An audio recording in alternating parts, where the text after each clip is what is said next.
Hey, what's going on, guys? And welcome to this very interesting, dark podcast edition of the Main Event Talk happening right now. I just got in a few moments ago, and I wanted to go ahead and I kept thinking about what I wanted to do for this live episode. Instead of me just showing up and showing my in front of the camera like I always do, I decided to go ahead and just flip the camera over and basically just put the phone down and have you guys listen to me along the way.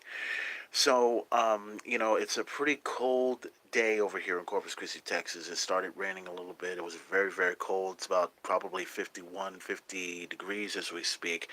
And I got here a little bit cold and damp. So I just got into some comfortable clothes right now, and I wanted to go ahead and, I figured I'd go ahead and just do this live episode, for everyone to listen to right now. So instead of you guys watching me, you guys are listening to me right now on this live episode of the Main Event Talk. We got a lot of things we need to cover at this point in time, including the whole thing. The episode is entitled Card Subject to Change, and the card pretty much has changed. Because as you guys know, the Universal Championship matchup has changed up from Brock Lesnar versus Braun Strowman to Brock Lesnar versus Finn Balor. We're going to talk about that in just a few moments. We're also going to be talking about some of the title change that took place over on WWE Raw. We have a new Intercontinental Champion. You probably know who it is, but just in case you don't, I'll tell you who it is in later time.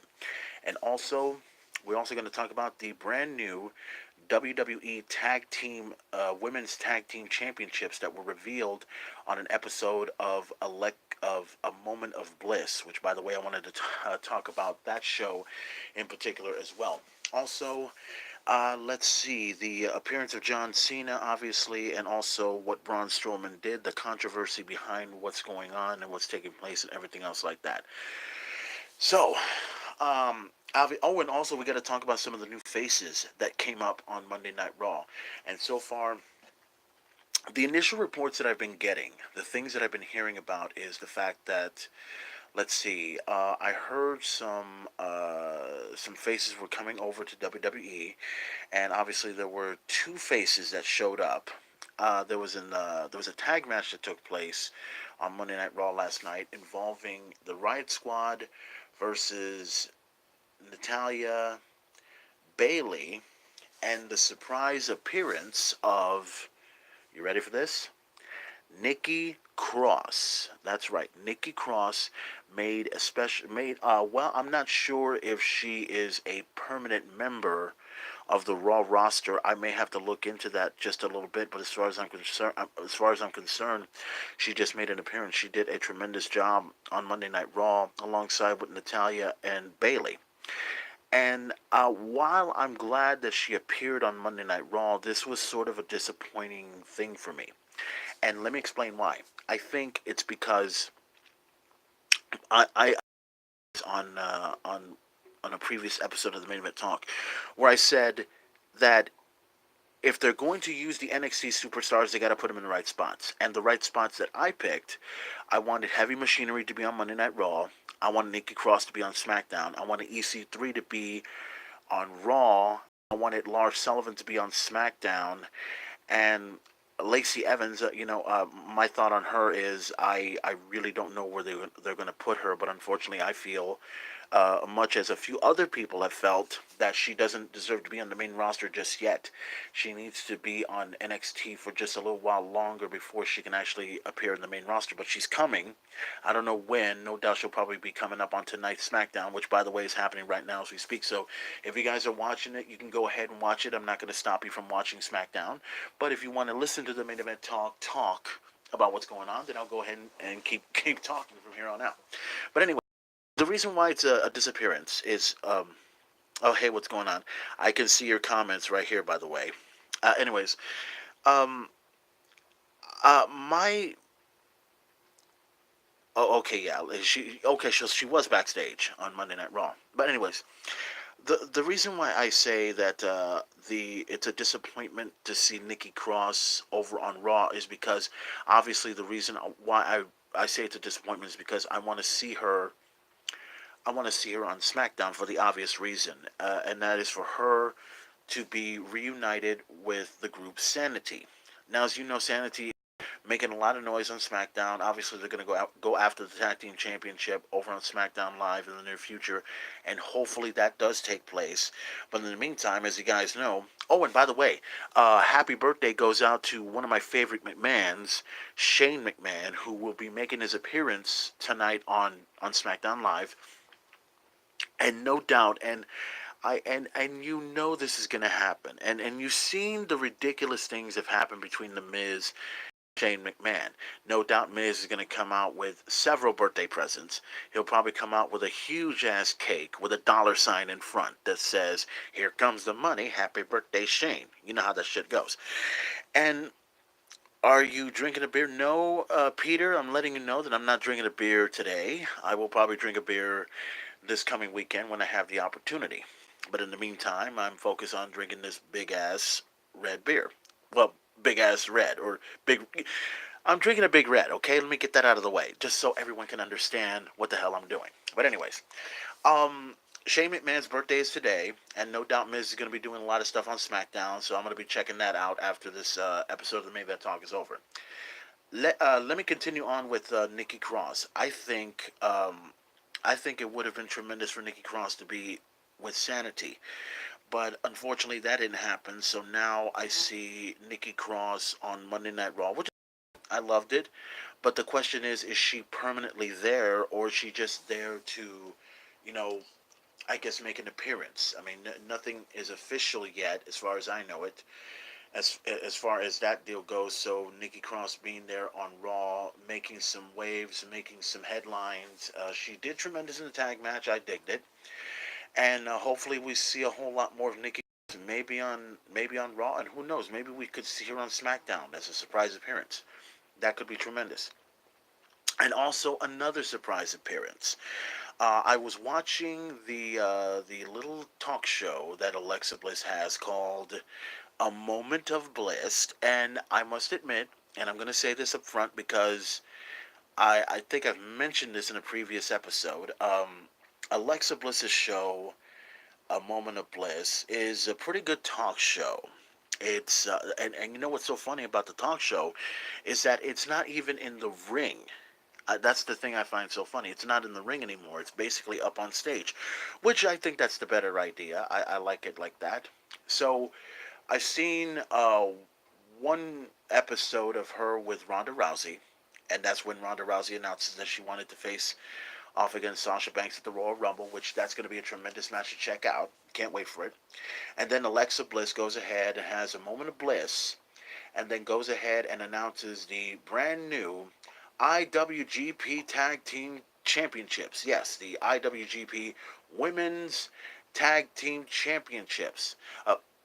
Oh, wait a minute. Oh, I'm sorry. Oh, those are the brand new Women's Tag Team Championship.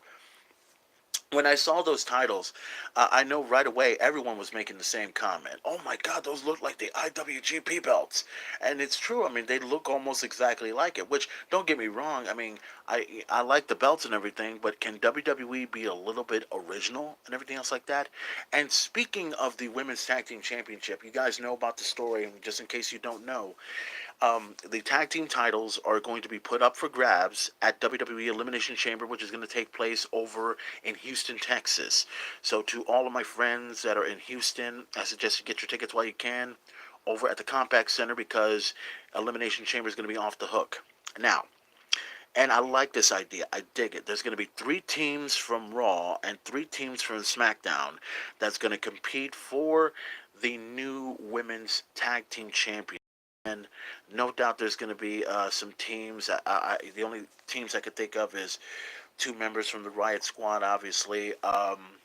Sasha and Bailey. If Sasha is successful in her title match, which we all know it's not going to happen that way. I'm thinking also Sonya Deville and Mandy Rose. That's one team to think about as well. And I'm trying to come up with another couple of other teams that are going to be involved in this whole thing. But nonetheless, 3 teams are going to be competing for the tag team championship, and whoever wins becomes the brand new tag team champions. And I'm really, oh yeah, oh that's right, Tamina, and thank you for mentioning that, by the way, Stephen. Um, Tamina and Nina, the Tamina and Nina. That definitely sounds like a tag team right there. Tamina and Nina, not Tamina and Nia Jax. No, Tamina and Nina. That sounds a little bit better. But anyways, the winners are gonna, like I said, win the tag team titles.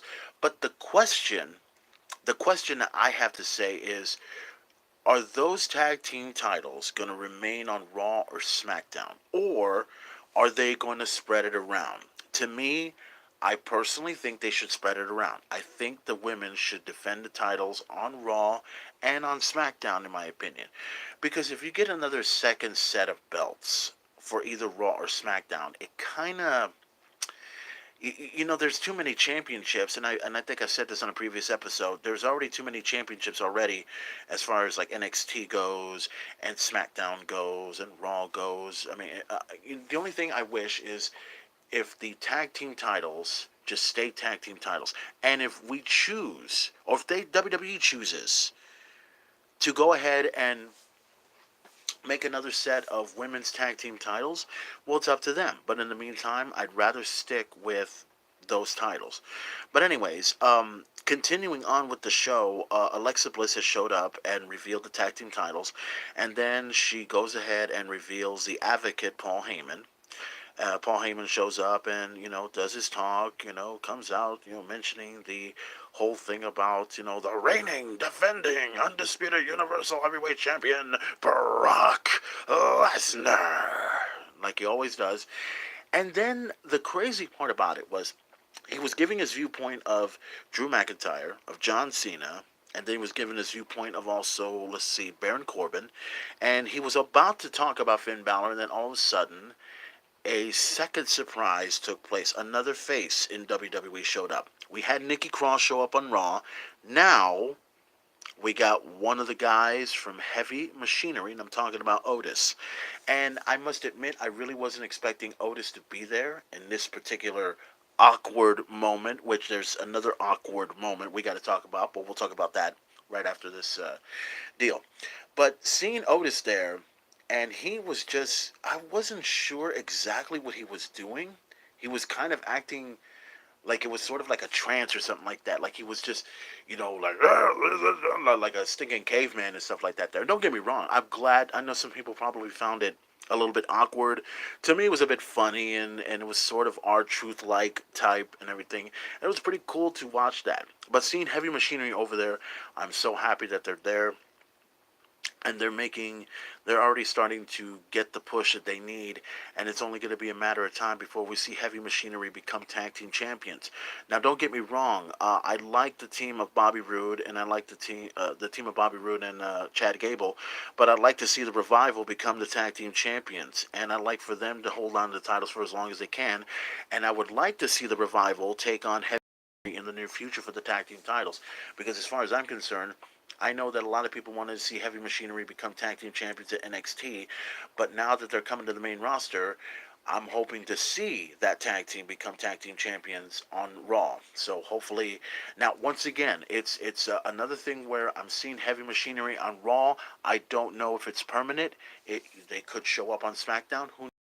Nobody's made an official statement on where these guys are really gonna go. So we'll see what happens. We'll find out. But nonetheless, let me talk about the awkward moment that took place on Monday Night Raw with Alexa Bliss. Let me have a little drink here for just a moment.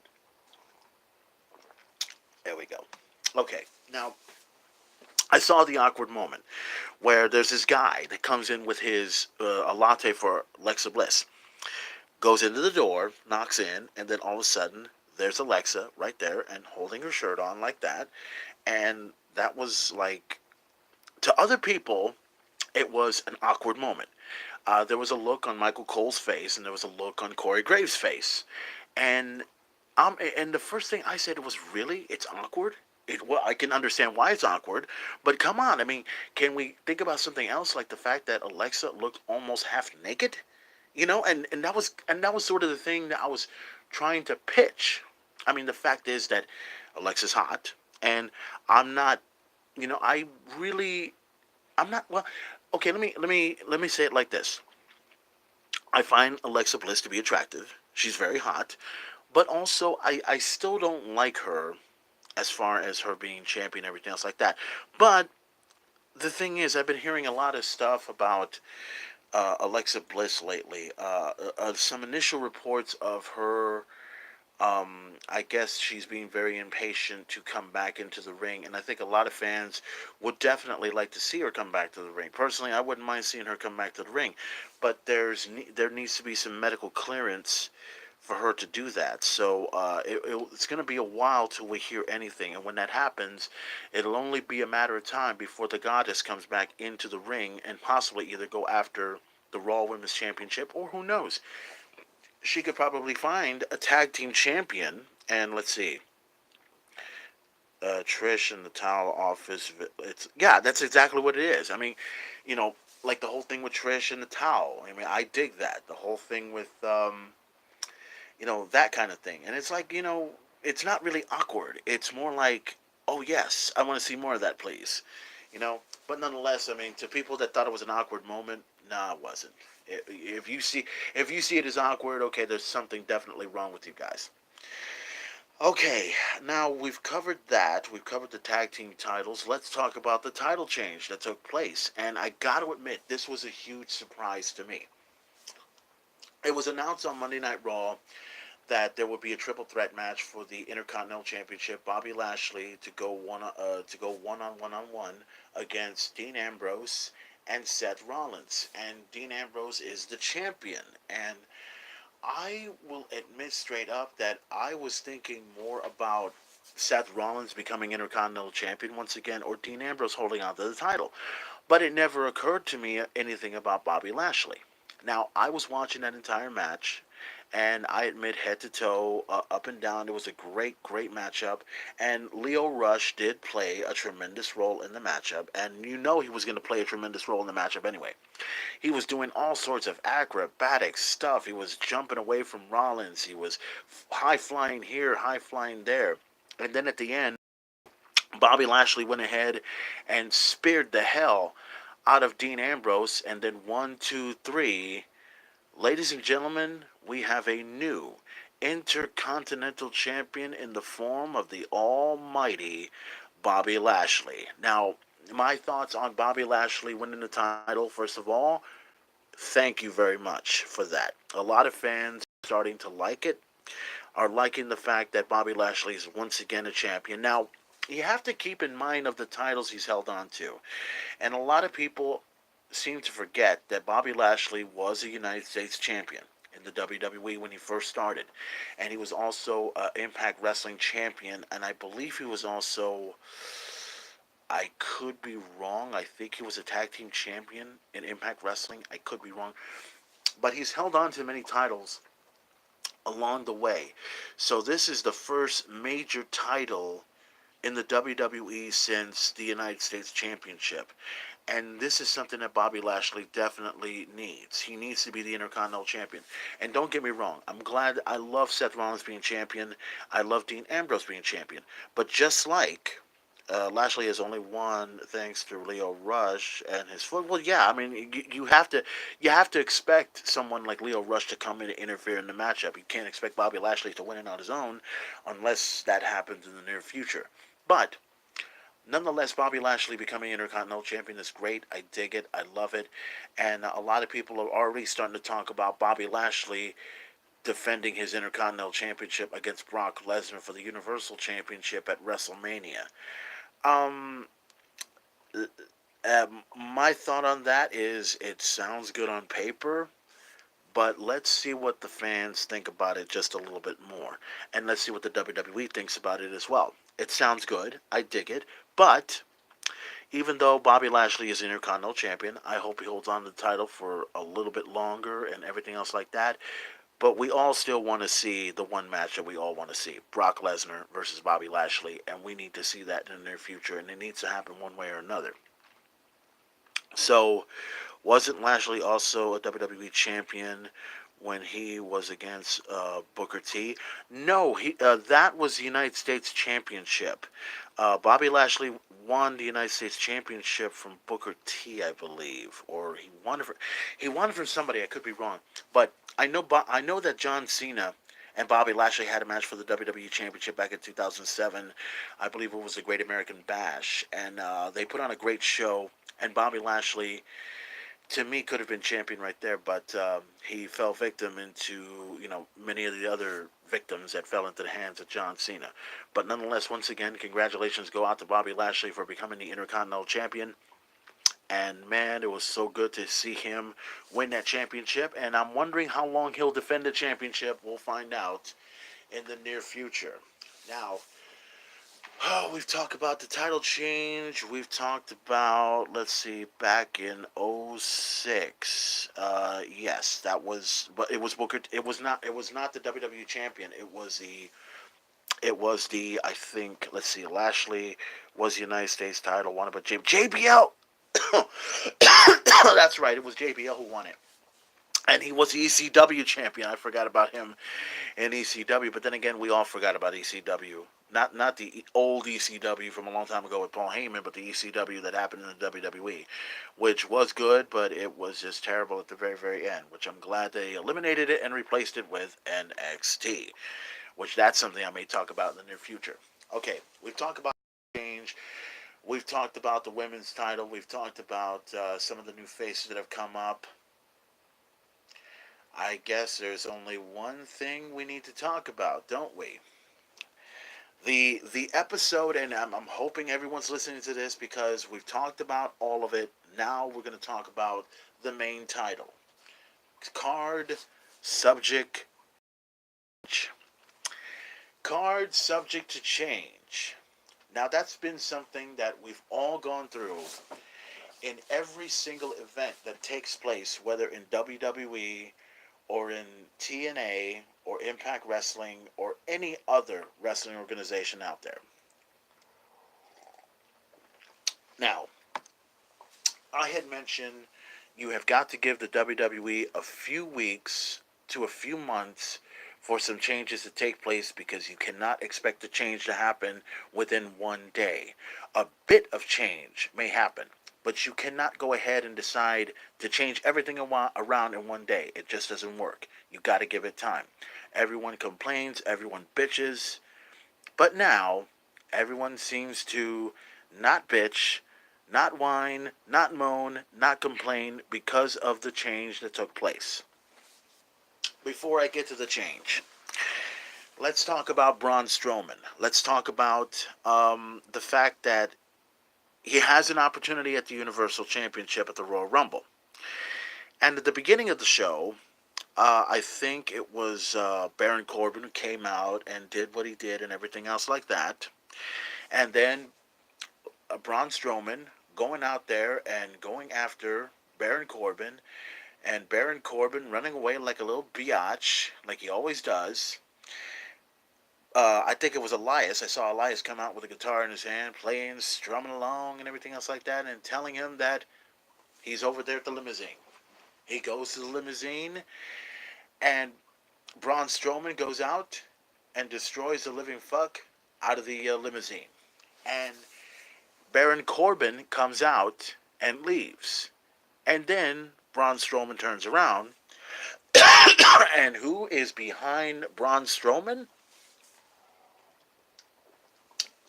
The man that owns, well, not actually owns, probably bought or rent, whichever comes first, the chairman of the board of World Wrestling Entertainment, Mr. Vincent Kennedy McMahon, had made his appearance and pretty much was, what the hell are you doing?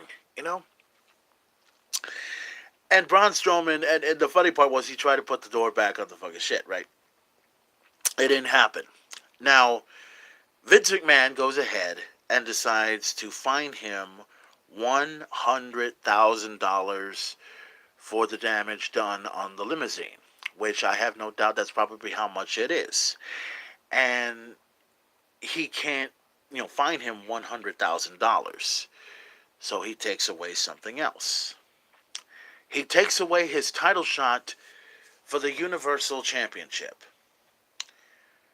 which I question that hugely. I think a lot of other people should question that easily. And before I tell you about what I think about it, then there was this moment where Braun Strowman goes ahead and decides to do as only Braun Strowman can. He goes ahead, he picks up the limousine, and he turns it over. Yep, he turns that shit over. And for once, he turned on his own and didn't have anybody else to help him. No people, nobody else, and more importantly, we can actually see him turn over the limousine, which is actually for real. You think he could turn over an 18 wheeler? Well, he can. Well, okay. Anyways, moving on. So Braun Strowman is out of the championship match, and I question that. I question that a whole lot because I'm wondering, okay, what's the real reason behind it? Is it the fact that is this the change that WWE is trying to do? Is this the change that WWE is actually pulling for? Now, don't get me. I know there's a lot of people that are probably saying to themselves, "Well, we don't want to see Brock Lesnar beat Braun Strowman again." Now, I find it very ignorant that a lot of people are going to look at this as, well, we don't want to see Braun Strowman lose again. No, I think you should see it as you don't want to see Brock Lesnar get his ass kicked by Braun Strowman without having some other moron get in the fucking way. Now, let me give you guys some history as to why I'm feeling this way. Let me take you back to 2017. Let me take you back to the SummerSlam. Did Am I the only one that did not see Brock Lesnar get his ass kicked by Braun Strowman during the Fatal 4-Way match at SummerSlam? Oh yeah, you should see that. I mean, after all, Braun Strowman did put Brock Lesnar out for just a slight moment until he came back and won back the Universal Championship. Let's go a little further. Let's go to No Mercy from 2017. Now, whether anybody likes it or not, Braun Strowman beat the living hell out of Brock Lesnar. Basically took him to school and back. And regardless of the one F5, Brock Lesnar, yes, he did win the match against Braun Strowman at No Mercy. But however, just like I digress, Braun Strowman beat the hell out of Brock Lesnar. And I said, it's only going to be a matter of time before Braun Strowman gets his hands on Brock Lesnar one more time and takes that Universal Championship away from him. Let's go a little further. Let's go into 2017. Or 18, I'm sorry. Let's go into the Royal Rumble. Let's go into the Triple Threat match for the Universal Championship. The Monster, the Beast, and the Machine.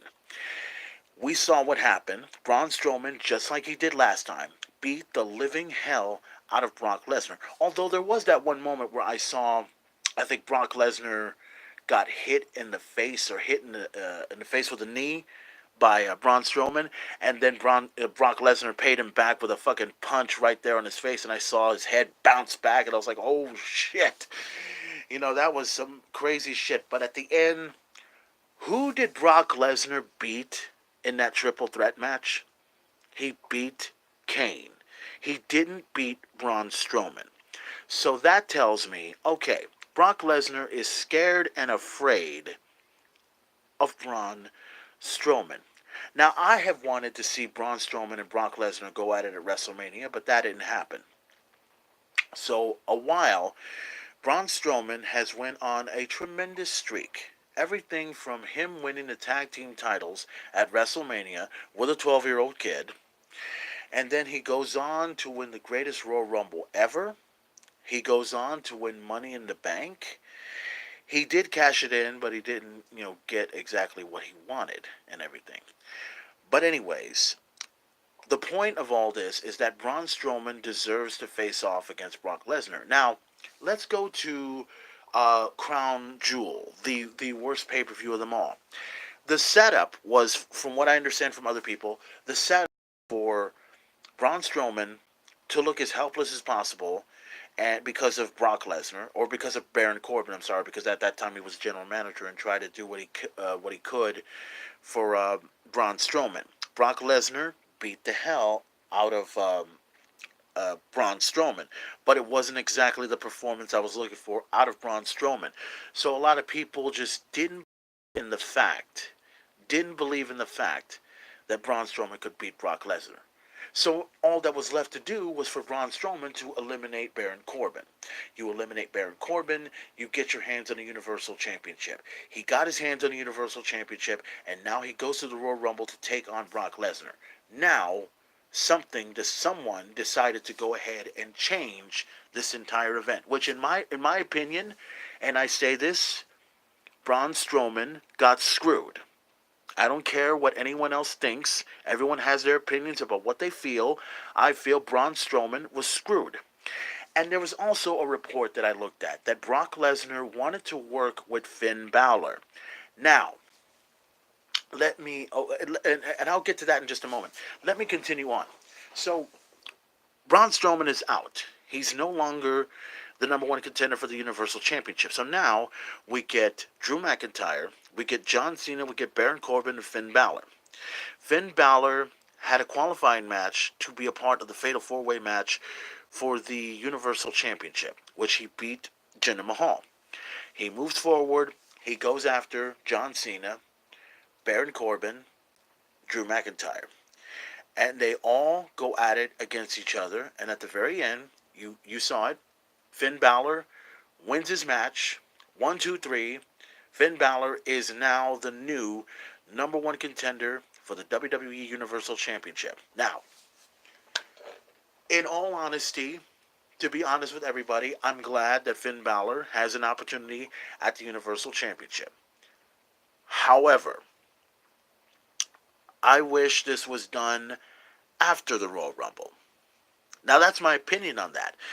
Because why would you want to screw Braun Strowman out of a Universal Championship match and give it to someone that can't beat Brock Lesnar? Now, let me go further with this. Now, the initial reports that I was reading that Brock Lesnar was the one that wanted to work with Finn Balor all along. Okay. Okay, now let me ask you this. Is it me, or is Brock Lesnar wanting to work with the smallest individuals that he doesn't want to take on the toughest opponents in WWE? I mean, does anybody have an answer for that? I mean, let's face it. When you look at the matches that Brock Lesnar has had, he's taken on some of the best athletes. But some of the best athletes are probably smaller than Brock, somewhere between 250 pounds to 200 pounds, around there. Now, if you don't believe me, let's look at some of the matches that Brock Lesnar has had over the years. Let's look at, I'm going to go with CM Punk. How about him and Brock Lesnar, the best versus the beast? Good matchup, tremendous, and it almost seemed like CM Punk was really going to beat Brock Lesnar, but at the end, there was a reason why the Beast is the Beast, and he took down CM Punk. Let's go a little further. How about the matchup that happened between Raw versus SmackDown, Brock versus AJ Styles? AJ Styles put on one hell of a match with Brock Lesnar, but in the beginning, Brock Lesnar was beating the hell out of AJ Styles.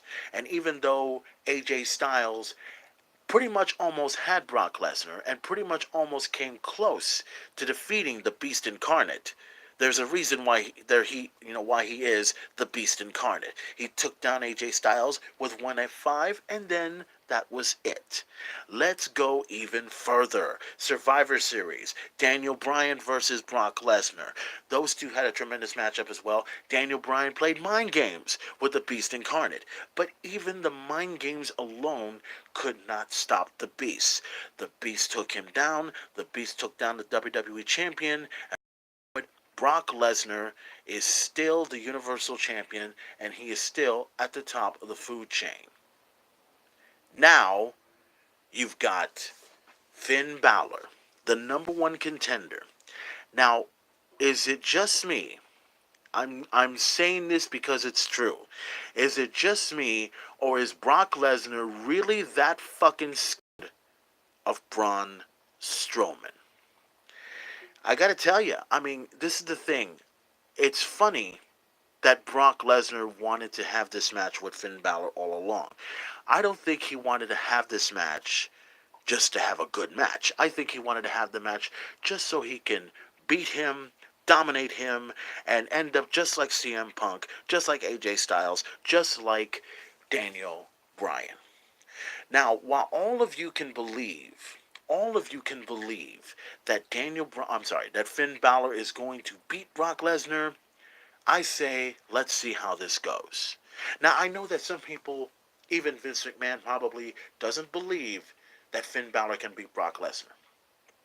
Now, while I will say I believe that Finn Balor can be the next Universal Champion, I believe Finn Balor will be able to give Brock Lesnar a good match, head to toe, no matter what. But let's be honest, this is not a fairy tale. This is a fantasy. This is reality. Brock Lesnar is the Universal Champion for a reason. I always feel like Brock Lesnar does not want to drop a title for anyone. He doesn't want to lose to anybody. He wants to go ahead and decide to go ahead and take on a man smaller than Braun Strowman. And let's be honest, Braun Strowman deserves to be in the title match. And as far as I'm concerned, if WWE is smart, they will go ahead and make this a triple threat match. Make it a triple threat match. Make it even. Give Braun Strowman his opportunity at the Universal Championship. And if he doesn't win, okay, he doesn't win. He goes to the back of the line.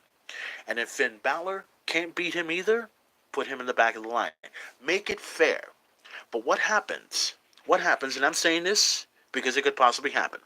What happens if Brock Lesnar goes ahead and loses to Braun Strowman in the middle of the ring? New Universal Champion Braun Strowman defeats Brock Lesnar. But what if? What if the possibility finally comes into fruition and the change that the WWE is looking for finally happens when Finn Balor beats Brock Lesnar for the Universal Championship at the Royal Rumble, and he's the one to hold on to the title for the second time, I might add, and this is the change that WWE has been waiting for. Well, we'll all just have to see, don't we? We'll all just have to see and find out. So, ladies and gentlemen, I'm saying this for the record because I can. Brock Lesnar to take on Finn Balor for the Universal Championship at the Royal Rumble. That's going to take place in 2 weeks' time, Sunday, January 27th, live only on the WWE Network. Now, you can believe in Finn Balor. You can dig him. You can say he's the best in the world. He's the best wrestler, unquestionably. He had a great matchup over at the Takeover Blackpool event. He did tremendous, and for them to give Finn Balor a push, I'm going to say this straight up. And I'll be honest, and you just said it right there, Steven. I wouldn't mind seeing the Demon come out in the Royal Rumble. There was a Twitter quote that I was reading. Should he come out as the Demon every time? The answer is no. I think he should come out as a Demon on only the 4 big events. He's already been the Demon a couple times at SummerSlam, and that's where he won the Universal Championship. As far as I'm concerned, if Finn Balor comes out as a Demon, it's only appropriate that he comes out as a Demon at the Royal Rumble. So we would basically see the Demon versus the Beast. So that would be interesting to watch at the Royal Rumble. But nonetheless, gonna take place Brock Lesnar versus Finn Balor if the Demon comes out for the Universal Championship at the Royal Rumble. Now, this leaves a question: where does Braun Strowman go from here? And personally, to me, like I said, he's pretty much screwed out of the Universal Championship match, and I feel that he deserves to go after the title, as far as I'm concerned. But if you're not going to give him that match, you might as well go ahead and just add him to the Royal Rumble. Although that's going to be very, very bad for all 29 superstars, because keep in mind, Braun Strowman has eliminated over 13 superstars at the greatest Royal Rumble event that took place last year around April. What happens if Braun Strowman eliminates more than 13 people? And what happens if he moves on to WrestleMania? And what happens, and let me get this out, what happens if Braun Strowman goes after either Brock Lesnar or Finn Balor or Daniel Bryan? No one has thought about that yet, but don't worry, that will sink in the next couple of weeks because the Royal Rumble's coming, and we're all looking forward to checking it out. And like I said before, guys, this is entitled card subject to change, and no doubt there's going to be a lot of other things that are going to be changing in the next couple of days coming up. Oh, and speaking of changes, 205 Live has now decided that they're going to move from Wednesdays to Tuesdays, which is probably not a big surprise considering the fact that most people would rather watch NXT than 205 Live. Now, don't get me wrong, I like watching 205 Live myself, but I would rather watch it right after SmackDown. That's my personal opinion on that. And also, let me see. Let's talk about. Well, before we go ahead and let's see if Ron wants to face Balor, then the wrestle. Yeah, you're right. But let's talk about, before we go ahead and cut this off and everything else like that, because it's almost about that time, let's talk about the card. Let's talk about what's going to take place at the Royal Rumble. So far, we've got several good matches that are going to take place. We know about the 30-man over-the-top rope traditional battle royal, or Royal Rumble, if you will. And as you know, 15 superstars from Raw, 15 superstars from SmackDown, or it could be a mixture of a few Raw superstars, a few SmackDown superstars, a few legends, and possibly a few people from NXT. Don't be surprised if, say, Aleister Black shows up. Or don't be surprised if, say, um, Tommaso Ciampa could appear in the Royal Rumble. Or maybe Johnny Gargano. Who knows? That's going to be something to check out. I can't wait for the Royal Rumble coming up. The 30-man over-the-top rope Royal Rumble. And also the other Royal Rumble. The 30 women that are going to be appearing in this one. And just like anything else, you're going to see women from SmackDown, you're going to see women from Raw. No doubt you're going to be seeing some legends coming up in there, and no doubt definitely some NXT superstars that will be given an opportunity to go into the Royal Rumble and move on to WrestleMania to face either the SmackDown Women's Champion or the Raw Women's Champion. That's going to be something to look forward to as well. We've talked about the matchup, and we've talked about it already. The Universal Championship matchup has now been changed from Brock Lesnar to Braun Strowman to Brock Lesnar versus Finn Balor. That's going to be a matchup that everyone's going to be looking forward to. I can't wait to check it out. And like I said before, Brock Lesnar, to me, will beat Finn Balor. But if Finn Balor does beat him, he'll prove me, and he'll prove a lot of other people wrong. This will be the big change that WWE is looking forward to looking at. Also, for the WWE Championship, Daniel Bryan to defend the title against my man, the phenomenal AJ Styles. And make no mistake about it, I've said this before and I'll say it again. Daniel Bryan, and believe it or not, this is his longest reign as WWE Champion as of right now. He hasn't held on to the WWE title that long since, WrestleMania 30, right? He only held it on to for 1 month, and then that was it. He won the championship at Survivor Series, and we're in January, right? Survivor Series was November, and we're in January. So that's 2 months, or 3 months, actually, that he's held on to the title. That's his longest reign. But how long will Daniel Bryan hold on to the title when he gets beat by my man, the phenomenal AJ Styles, the real AJ Styles versus the new Daniel Bryan? We'll all have to find out, and we'll all have to check it out live on the WWE Network as it takes place. Also, the other two matches are going to take place for the SmackDown Women's Championship. The man Becky Lynch to go one-on-one against the SmackDown Women's Champion, Asuka. I know a lot of people are excited to see this matchup. This is sort of a dream match, and I can't wait to check it out live as it happens in the WWE Network. And this one is also another dream match as well for the Raw Women's Championship. Ronda Rousey to defend her championship against Sasha Banks. And this feud between these two it's looking good. It's very hot, and I cannot wait to see how far this goes. And all I can say is, with all due respect to Sasha Banks, I like her. She's a tremendous wrestler, but she will definitely tap out at the hands of the baddest woman on the planet, Ronda Rousey. And the main event, cannot wait for that. It's going to be a tremendous show. Check out the Royal Rumble live as it happens, only on the WWE Network, live Sunday, January 27th. It's going to be a tremendous over at the Phoenix, Arizona. Oh, and also, and we got to get this out of the way as well, NXT TakeOver is going to take place live as it happens as well, and some of those matches are going to be off the fucking charts. I mean, NXT, if you guys had an opportunity to check out NXT TakeOver Blackpool, oh my god, that event was so fucking awesome. Every single matchup in that card was tremendous.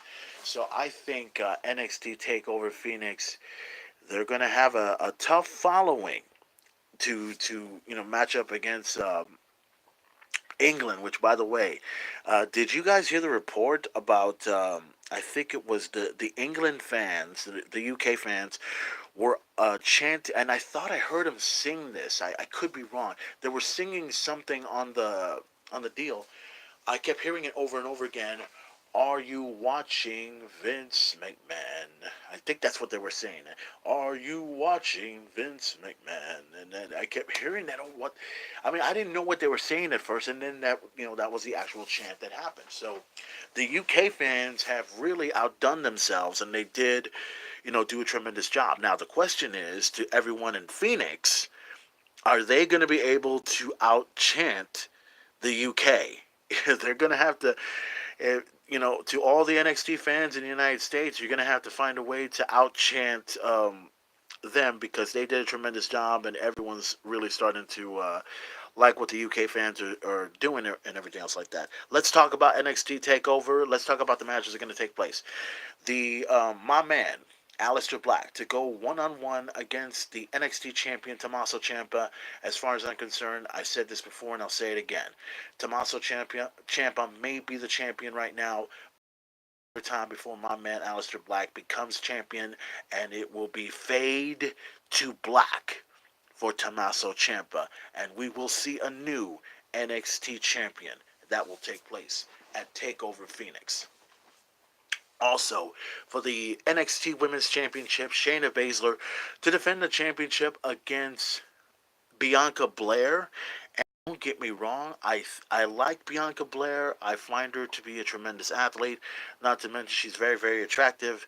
But she's gonna have a tough task in her hand, in her possession, at the hands of Bianca Belair. I'm sorry, Bianca. I keep saying Bianca Blair, Bianca. But anyways, Bianca Belair is going to have a tough task in her hand at the hands of Shayna Baszler. Shayna Baszler is the first two-time NXT Women's Champion, and to me, this is just my opinion, I think Shayna Baszler is going to make sure that the undefeated streak of Bianca Belair comes to an end at NXT TakeOver Phoenix. But we'll see what she does if she defeats the NXT Women's Champion, Shayna Baszler. I can't wait for that. Also, the Tag Team Championships will be decided. The War Raiders are going to get an opportunity at the Tag Team Championships against Undisputed Era's Roderick Strong and Kyle O'Reilly. Now, to those that don't understand, the War Raiders, or most of us know them as the War Machine, have been tag team champions before. They were tag team champions over at Ring of Honor, and they were great champions. I would love to see those guys win those titles over at NXT TakeOver Phoenix. It's going to be tremendous. I cannot wait for that. And also another championship matchup that's going to take place at NXT TakeOver. A matchup I'm looking forward to seeing is Ricochet to defend the North American Championship against Johnny Wrestling himself, or Johnny Badass, or whatever Johnny he becomes, Johnny Gargano. And is it just me, or is Johnny Gargano and Johnny Impact starting to change their names? I mean, remember when Johnny used to be Johnny Nitro, John Morrison, Johnny Impact? Johnny Mundo, and he was all this, Johnny that, and now all of a sudden we got, Johnny Gargano being Johnny Wrestling, um, Johnny Badass. He was what else did they call him? They called him something else. I forgot what it was. But anyways, nonetheless, Johnny Gargano will have an opportunity at the North American Championship against Ricochet. That's also another tremendous matchup that's going to take place at NXT Takeover live on the WWE Network Saturday, January 26th. Check it out live as it happens on the WWE Network. It's going to be tremendous. Royal Rumble weekend is going to be the fucking shit. So, let's see. Crowds call him Johnny Failure. That's what it was. Johnny Failure. That's what the other one was. I think it was Velveteen Dream that called him that, right? Johnny Failure, right? But anyways, guys, I'm gonna go ahead and start taking off for this. I'm gonna obviously watch SmackDown like all of you, and like I said, I have expressed my opinions on what I think about this whole thing, and all I know is the Royal Rumble coming up. We're gonna see how this goes, and like I said, does Finn Balor deserve to get this push? As far as I'm concerned, and I'm saying this right now because I can. Finn Balor may be given a push, but he's also being given a shove. Think about it. He's getting the ultimate push to go after the Universal Champion. But he, just like CM Punk, just like Daniel Bryan, just like AJ Styles, is going to be given the shove if he doesn't beat Brock Lesnar. If he beats Brock Lesnar, then the WWE will have officially started their change right there. If Brock Lesnar continues his dominance just like he always does, then the WWE will still have to find a way to things around if they can. But nonetheless, Finn Balor versus Brock Lesnar, Universal Championship at the Royal Rumble.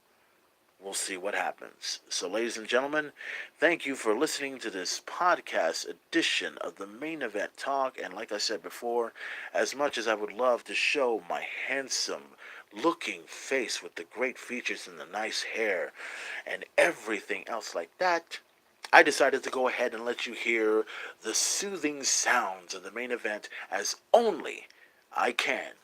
So, guys, thank you for listening, and also just to kind of let you know about a next up and coming episode. I wanna do this sometime, maybe this week or next week, depending. I want to talk about the All Elite Wrestling that has been pretty much sweeping the nation. You guys have been hearing a lot of things about it, including some of the signings that AEW has, including Chris Jericho and SCU and Britt Baker and a few others. How far is this promotion going to go? What television signings are going to happen? Are they going to actually be compatible with WWE? Is AEW looking to sign Goldberg? Are they looking to sign CM Punk? Are they looking to sign anybody else? There's a lot of talk about this promotion, and here's the thing, and I want to keep this in mind for everyone to understand this. Everyone is saying that this is going to be the best competition that WWE has ever had. Here's the thing, you morons. It's not a competition just yet. This is just an upstart. The company is just growing. You can't just go ahead and decide that they're going to go ahead and compete against WWE. Because right now, AEW is at the very bottom. Yes, they are. They're at the very bottom. They have not reached the top yet. You have to remember this. No matter how many. Oh, and yeah, also, I heard about Goldust as well. Yes, thank you for bringing that up.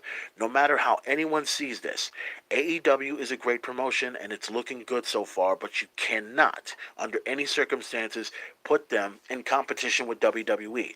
Because just like what happened in 2010 when WWE, or when TNA Wrestling, I'm sorry, tried to compete against WWE, look what the fuck happened to them. They dropped like a fucking bad habit, and now everyone is going to go ahead and say, hey, AEW is going to be the fucking shit. WWE? No, you fucking morons. You don't put them up against an established talent or established company. You let it grow, you let it rise, you give it what it wants, give the fans what they want, give them their money's worth, and if it's worth anything, then let it be a competition. But in the meantime, it's not a competition, boys. It's just an upstart. Get that straight. And also, before I go ahead and go, there's probably one thing I I had it in my head just a moment ago. I don't know what it is. It was there in my... Oh! Kenny Omega. Now, I have said this before, and I'll say it again. Kenny Omega, if he signs with AEW, it will not be a big surprise. It will not. As far as I'm concerned, there's no shock value. No shock value at all. If he goes back to New Japan Pro Wrestling, that's up to him. It's not a shock. If he goes to Impact Wrestling, slightly a shock. If he goes to Ring of Honor, slightly a shock. Lucha Underground, cool shock. WWE, he goes into the Royal Rumble. He walks out, the winner of the Royal Rumble. And then he will move on, WrestleMania, and take on AJ Styles. That's my prediction. I'm sticking to it. But in the meantime, Kenny Omega is still a free agent. And I promise you this. If Kenny Omega shows up and pulls an AJ Styles, it will be the best Royal Rumble ever. So, ladies and gentlemen, thank you for listening to this podcast of the Main Event Talk right here on YouTube. The most controversial talk in all of YouTube, in all Facebook Live, and in all social media entertainment. I keep it real, I keep it straight, and I tell you exactly what's on the Main Event's mind. You'll like it, or you won't like it. But one thing's for certain. I will give you everything and more. That's all I have to say. Why? Because I can, and I want to. Any questions? Enough said. Thank you very much. And before I go, Finn Balor, Brock Lesnar, Universal Championship at the Royal Rumble. Will WWE change? Or will the demon fall to the beast?